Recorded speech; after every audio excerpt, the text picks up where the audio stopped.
Besease Gomoa Besease Central Region asama esi onansen anase busumi akronfoe atuomani esi eye dwumakuo bi so papa yeko eye Besease a filling station anase gas filling station bia ewo kwa nkrasefo mo gas sa bonya langa gas alanga dwo bi esa akobu 50 bi agumu enti na chese obi akobie bi ha obi a ede bonu ho adwa na we nipa bonifo bi epie mu wo se wo kodi omunya na ye adwumayefo ewo ho no ho na mu se tu ato etuo no tu na chese nkrofo de max ahihye hyomanim na ma beye enipa bako 7 anasa nsun ewo ho no ma omo tutututuo no ede omo de da fam edigi omo sika anase omo se anase omo sika edwa sada no gas fo na ton nyina eya akronfo edigi ni nyina na womo giwie ya womo dwane no omo antoa so anko omo nsuru nyame aferi nyame esan bowra eye prayer camp bi a yarefo a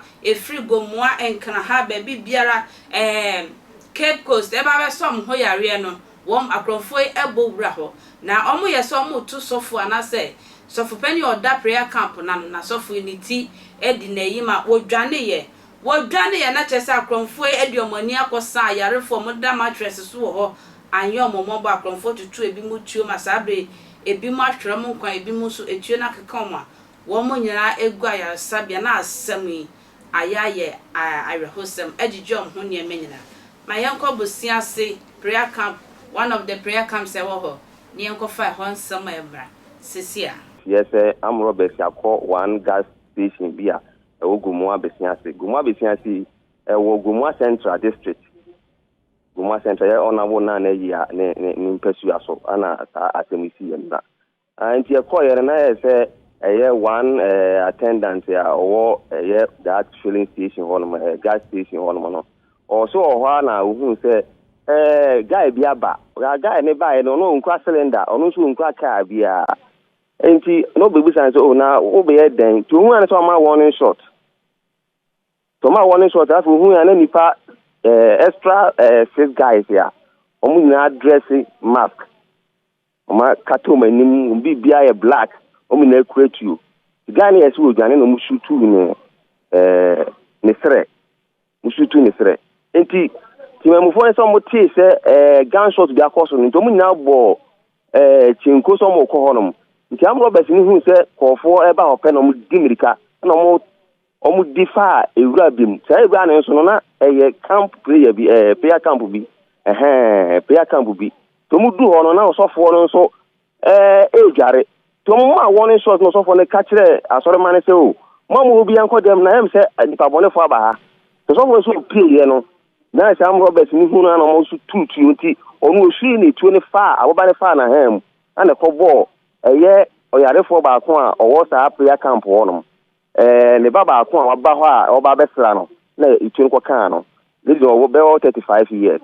isi am no ka say dey say ni pa mienu no ye jwa wo filling station ko no ne ne no asore camp wono omo nyina ye de omo wo Aguna Swadru government hospital omodi ayalesa ye nu a be don sun nu ho no de ne yesi wo no ba isi am no ka say dey if you start am na be say bia police for no enti obi ayisia na so omoko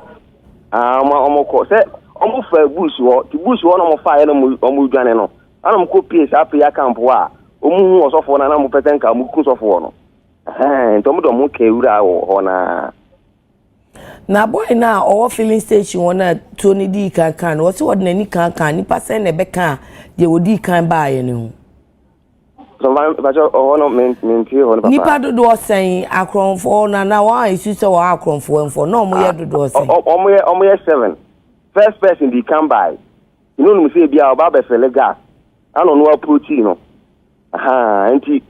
o say ma warning shots na extra 6 mo ka ta guy no first R0bbers no no omo so be kan to mo ye 7 ano ba ha mo be sa nyemna asem no okay prayer camp ayarefo ye de nyankopon asese nipa ahwere mu nkwa bebre na mu wo be na mu eso asamo yare ntem amama kofi ekwe ntwa na mmeso no akra